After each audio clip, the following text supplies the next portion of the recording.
اب میں آپ کے سامنے عظیم صحافت، آبروئے صحافت اور مولانا آزاد مولانا محمد علی جوہر کے قلم کو سنبھالنے والے وہ جواں مرد جناب ڈاکٹر عزیز برنی صاحب، جو راشٹریہ سہارا کے گروپ ایڈیٹر ہیں، جناب ڈاکٹر عزیز برنی صاحب۔ جناب صدر عالی جناب مولانا عیسیٰ منصوری صاحب، محترم مولانا محفوظ الرحمان صاحب، جنگ کے سابق ایڈیٹر جناب نیازی صاحب، حاضرین جلسہ، السلام علیکم۔ ابھی بہت علمی تقریر، عالمانہ تقریر فرما رہے تھے جناب مولانا محفوظ الرحمان صاحب۔ مجھے جس موضوع کے تحت آپ سے گفتگو کرنا ہے وہ آزادی کے 62 برسوں میں ہم نے کیا کھویا، کیا پایا، اور ہندوستان کی آزادی میں مسلمانوں کا کیا رول رہا۔ عزیزان محترم، جیسا کہ آپ کو میرے تعارف میں کہا گیا، میں روزنامہ راشٹریہ سہارا کا ایڈیٹر ہوں، اور ایک صحافی سے یہی امید زیادہ کی جا سکتی ہے کہ وہ لکھ کر اپنی بات قارئین کے سامنے رکھے، وہ ایک بہتر مقرر بھی ثابت ہو، یہ ضروری نہیں۔ تاہم میں اپنے جذبات کا اظہار کرنے کے لیے آپ کی خدمت میں حاضر ہوا ہوں۔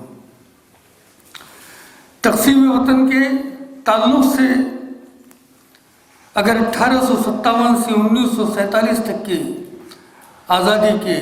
جد و جہد پر روشنی ڈالی جائے تو وقت بہت کم ہے، مگر جیسا کہ مولانا اپنی تقریر میں فرما رہے تھے، مولانا ابوالکلام آزاد، مولانا حسرت موہانی، مولانا علی برادران، آپ سب نے آزادی کی جنگ میں جو کارنامہ انجام دیا، اس سے نہ تو ہندوستان، نہ پاکستان، نہ بنگلہ دیش کے لوگ ناواقف ہیں اور نہ ہی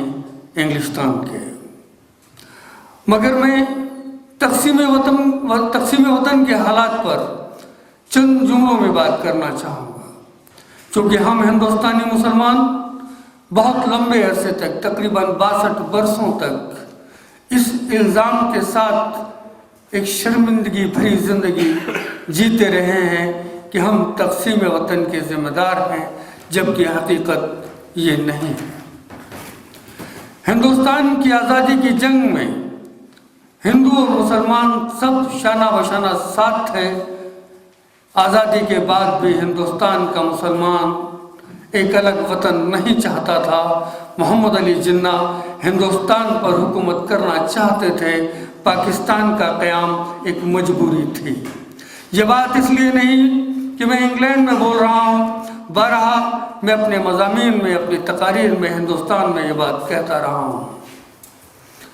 ملک کو آزادی حاصل ہو جانے کے بعد جب یہ طے کیا گیا کہ ملک کو چلنا ہے جمہوری نظام پر، ڈیموکریٹک پیٹرن پر، جہاں ووٹ کے ذریعے فیصلہ ہوگا کہ ملک پر حکومت کون کرے گا، اس وقت کم از کم 3 دعوے دار تھے جو ہندوستان پر حکومت کرنا چاہتے تھے: محمد علی جناح، پنڈت جواہر لال نہرو، سردار ولبھ بھائی پٹیل۔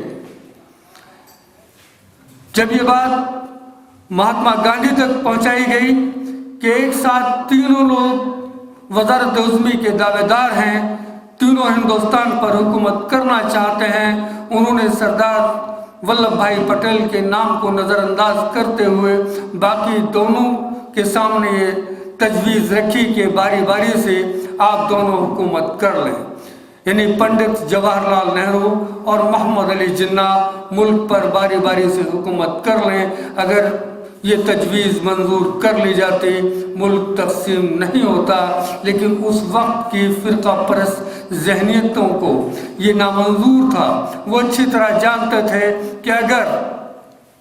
مسلمانوں کی اتنی بڑی تعداد ہندوستان میں رہ گئی، کہ ان کے ووٹ کے ذریعے یہ فیصلہ کسی وقت بھی ممکن ہوا کہ کون اس ملک پر حکومت کرے گا تو کہیں ایسا نہ ہو کہ محمد علی جناح اور ان کے بعد ایک بار پھر مغلیہ دور کی شروعات ہو جائے، لہذا ارادتاً سازشاً دانستہ زمین کا ایک چھوٹا سا ٹکڑا دے کر محمد علی جناح کی دعوے داری کو ہمیشہ کے لیے ختم کر دیا گیا۔ یہ تقسیم وطن کی سچائی ہے جو تاریخی حقیقت ہے، مگر ہندوستان میں اس پر بہت زیادہ گفتگو نہیں ہوئی۔ مسلمانوں کو چونکہ احساس کمتری کا شکار بنانا تھا، ان کے حوصلوں کو توڑ دینے کی منشا تھی، یہی وجہ ہے کہ اردو زبان کو بھی اس کے حق سے محروم کیا گیا اور مسلمانوں کو دو ٹکڑوں میں اور بعد میں بنگلہ دیش کے وجود میں آ جانے کے بعد 3 ٹکڑوں میں تقسیم کر دیا گیا۔ یہ اس لیے کہ کسی بھی جمہوری ملک میں ووٹ کی طاقت کو کمزور کرنے کا یہی ایک طریقہ ہوتا ہے۔ میں ہندوستان میں یہ بات بارہا کہتا رہا ہوں کہ اگر یہ دیکھنا ہو کہ ہندوستان کے مسلمانوں کا یہ فیصلہ تھا کہ وہ ہندوستان کے ساتھ رہنا چاہتے تھے یا الگ ملک کی تقسیم چاہتے تھے، تو میں کشمیر کے حوالے سے یہ بات اکثر کرتا رہا ہوں، اور جس وقت ہندوستان میں رہتے ہوئے محترم مولانا عیسیٰ منصوری صاحب سے میں گفتگو کر رہا تھا تو میں نے عرض کیا تھا کہ میں کشمیر کے حالات پر بات کرنا چاہتا ہوں۔ وجہ یہ ہے کہ تقسیم وطن کے بعد جب سارے ہندوستان میں اور پاکستان کے اس علاقے میں جو سرحدی علاقہ تھا، اس وقت کے اس طرح کے فرقہ وارانہ حالات تھے جن کا ذکر مولانا ابوالکلام آزاد نے اپنی کتاب انڈیاز ونس فریڈم میں لکھا ہے کہ پاکستان کے پنجاب سے آنے والی ریل گاڑیوں میں ہندوؤں کی لاشیں ہوتے تھے اور دلی کی گلیوں میں مسلمانوں کو کتے اور بلیوں کی طرح کاٹ کر پھینک دیا گیا۔ واقعے کی تفصیل درج ہے اس کتاب میں، اور بعد میں گجرات کے حالات کو سامنے رکھ کر میں نے کتاب لکھی تھی انڈیاز لوزز فریڈم۔ مگر میں جن حالات پر روشنی ڈالنا چاہتا ہوں وہ یہ کہ مولانا آزاد نے اپنی کتاب میں جب لکھا کہ تقسیم وطن کے حالات یہ تھے کہ دلی کی گلیوں میں مسلمانوں کو کاٹ کر پھینک دیا گیا اور پاکستان کے پنجاب میں ہندوؤں کا قتل عام تھا، کشمیر اس وقت بھی سرحدی صوبہ تھا، اس وقت بھی 80% سے زیادہ مسلمان کشمیر میں آباد تھے۔ کشمیری پنڈت اور کشمیری ڈوگرا اگر اس وقت محفوظ رہے تو آج کی حکومتوں سے یہ سوال کیا جا سکتا ہے کہ اگر کشمیری مسلمان اس وقت فرقہ پرستی کا شکار نہیں تھا، جب سارا ہندوستان ہندو اور مسلمان میں بٹ گیا تھا، ہر طرف خون کی ندیاں بہہ رہی تھیں، تو آج ان پر یہ الزام کیسے لگایا جا سکتا ہے کہ وہ اکثریت میں وہاں پر ہیں، اس لیے کشمیر کی اقلیت ہندوؤں کا وہاں رہنا مشکل ہے۔ 6 دسمبر 1992 کو بابری مسجد کی شہادت کے بعد جب ایک بار پھر تقسیم وطن جیسے حالات تھے اور پورا ہندوستان جل رہا تھا، کوئی تاریخ نہیں بتاتی کہ اس وقت بھی کشمیر کے اندر اس طرح کے حالات ہوں، وہاں پنڈتوں یا ڈوگراؤں کا قتل عام کیا جا رہا ہو۔ اگر 50 برس گزرتے وہاں کے حالات اس طرح تبدیل ہو گئے کہ دنیا کی جنت کشمیر میں رہنے والا خود اسے جہنم کی شعلوں میں بھڑکانے کے لیے مجبور ہو گیا، تو ہمیں سوچنا ہوگا وجہ کیا ہے۔ جب تک ہم کہتے رہیں گے کشمیر ہمارا ہے، کشمیر ہمارا ہے، مسئلہ حل نہیں ہوگا۔ جب ہم کہیں گے کشمیری ہمارا ہے، کشمیری ہمارا ہے، صرف زمین ہی ہماری نہیں، اس زمین پر رہنے والا بھی ہمارا ہے، مسئلہ حل ہو جائے گا۔ ہندوستان میں جب تک دہشت گردی کا ذکر ہوتا ہے، اس بات کی شروعات کشمیر سے ہوتی ہے۔ میں ایک چھوٹی سی مثال کے ذریعے اپنی بات کو واضح کرنا چاہوں گا۔ ایک معصوم بچہ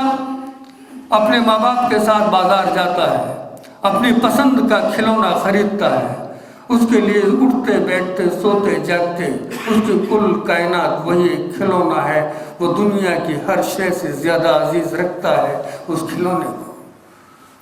مگر جب وہ بھوکا ہوتا ہے، پیاسا ہوتا ہے، تکلیف میں ہوتا ہے، اپنے ماں باپ کو اپنی طرف متوجہ کرنا چاہتا ہے، وہ روتا ہے، چیختا ہے، چلاتا ہے، ماں باپ متوجہ نہیں ہوتے، وہ اپنے آس پاس کے سامان کو زمین پر پھینکنا شروع کر دیتا ہے، ماں باپ اس وقت بھی متوجہ نہیں ہوتے، وہ اپنے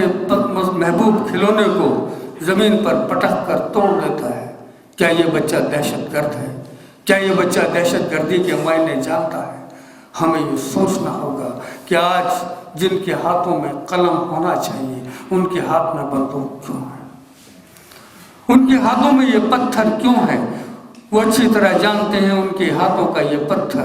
کسی کی جان نہیں لے سکتا، لیکن جس کی طرف وہ پتھر اچھال رہے ہیں اس کی بندوق سے چلنے والی گولی ان کی جان لے سکتی ہے۔ ہمیں یہ فکر کرنے کی ضرورت ہے کہ کیا آج وہاں 9 سال کا بچہ جب قتل کیا جاتا ہے تو کیا وہ دہشت گرد ہے؟ 75 سال کا ضعیف جب قتل کیا جاتا ہے تو کیا وہ دہشت گرد ہے؟ وہاں کی خواتین جو اپنے ہاتھوں میں پتھر لے کر پولیس اور فوج کی گاڑیوں کے پیچھے بھاگتی ہیں تو کیا وہ دہشت گرد ہیں؟ نہیں، وہ کچھ کہنا چاہتے ہیں۔ ان کی آواز اگر ہم نہیں سنیں گے تو یہ ان کے ساتھ بھی ناانصافی ہوگی، کشمیر کے ساتھ بھی ناانصافی ہوگی۔ ہم سے سب سے بڑی بھول یہ ہوئی ہے کہ ہم نے کشمیریوں کو تنہا چھوڑ دیا ہے۔ میں نے بارہا ہندوستان کے وزیر داخلہ پی چدمبرم سے یہ کہا کہ آپ نکسلائٹس کے درد کو سمجھنا چاہتے ہیں، ان کے مسائل کو سمجھنا چاہتے ہیں، آپ دیکھتے ہیں کہ وہ ہماری پولیس اور فوج کا قتل عام کرتے ہیں، اس کے باوجود نکسلائٹس پر فوج مسلط نہیں کی جاتی مگر کشمیریوں پر فوج مسلط کر دی جاتی ہے۔ کیا وہ وقت نہیں آنا چاہیے کہ کشمیر کے اس درد کو سمجھا جائے؟ اس لیے کہ اس وقت جب ملک آزاد ہوا تھا، پاکستان الگ ایک ملک کی شکل میں سامنے آیا تھا، کشمیر ایک مسلمانیوں کی اکثریت والا صوبہ تھا، اور چونکہ آپ کا یہ بار بار کہنا تھا کہ 2 قومی نظریے کے تحت ملک تقسیم ہوا اور یہ فیصلہ کشمیر کے لوگوں کو کرنا تھا کہ وہ ہندوستان کے ساتھ رہنا چاہتے ہیں، پاکستان کے ساتھ شامل ہونا چاہتے ہیں یا اپنا ایک الگ وجود چاہتے ہیں۔ اگر قبائلیوں نے حملہ نہ کیا ہوتا کشمیر پر اور اس کا شک پاکستان پر نہ گیا ہوتا تو شاید اسی وقت کشمیر کے عوام کو یہ فیصلہ کرنے کا موقع مل جاتا، لیکن مہاراجہ ہری سنگھ اس وقت صدر ریاست تھے، ڈاکٹر شیخ محمد عبداللہ اس وقت وزیر اعظم قرار دیے گئے۔ مشترکہ فیصلہ یہ تھا کہ اس قبائلی حملے سے نجات پانے کے لیے عارضی طور پر ہندوستان کی حکومت سے یہ درخواست کی جائے کہ جب تک حالات معمول پر نہیں آتے ہیں اس وقت تک ہم آپ کی یہ تجویز منظور کر لیتے ہیں، کیونکہ آپ ہماری مدد اسی شرط پر کرنا چاہتے ہو کہ ہم اگر پاکستان کے ساتھ شامل نہ ہونے کا فیصلہ کریں اور عارضی ہی صحیح یہ الحاق ہندوستان کے ساتھ ہو تو ہندوستان کی فوجیں مدد کر سکتی ہیں۔ جب حالات معمول پر ہوں گے کشمیر کے عوام کو یہ فیصلہ کرنے کا حق حاصل ہوگا کہ وہ اپنی ایک الگ حیثیت چاہتا ہے، پاکستان کے ساتھ شامل ہونا چاہتا ہے یا ہندوستان کے ساتھ رہنا چاہتا ہے۔ میں لندن میں کھڑے ہو کر یہ بات اس لیے کہنا چاہتا ہوں، میرے سامنے افرادی تعداد نہیں ہے، میں ایک ایک فرد کو ایک ایک انجمن کی شکل میں دیکھ رہا ہوں۔ مولانا محفوظ الرحمان صاحب نے بتایا کہ 3 لاکھ سے زائد کا مجمع تھا جب وزیر اعلیٰ بہار کی موجودگی میں وہ اس اجلاس میں مجھے بھی چند جملے کہنے کا موقع ملا، مگر آپ ہمارے ملک کے، میں صرف ہندوستان کی بات نہیں کر رہا ہوں، بے شک کہ پاکستان ہمارا ملک نہیں ہے، لیکن اگر ہم 1947 سے پہلے کے ہندوستان کی بات کریں تو اس میں پاکستان بھی شامل تھا، اس میں بنگلہ دیش بھی شامل تھا اور آج ہندوستان بھی ہے۔ ہمیں اس درد کو سمجھنا ہوگا۔ ہم فلسطین کی بات کرتے ہیں، ہم چیچنیا کی بات کرتے ہیں، ہم عراق کی بات کرتے ہیں، ہم ایران کے لیے فکر مند ہیں کہ امریکہ کسی وقت بھی اس پر حملہ کر سکتا ہے، لیکن ہم کشمیریوں کے بارے میں اس طرح بات نہیں کرتے۔ وہ دہشت گردی کے داغ کو ایک زمانے سے جھیل رہا ہے، برداشت کر رہا ہے۔ جس طرح مولانا محفوظ الرحمان صاحب نے اپنی تقریر میں بتایا کہ میں نے روزنامہ راشٹریہ سہارا میں اپنے کالم کے ذریعے گجرات کے واقعات کو سامنے رکھا، عشرت جہاں کے انکاؤنٹر پر گفتگو کی،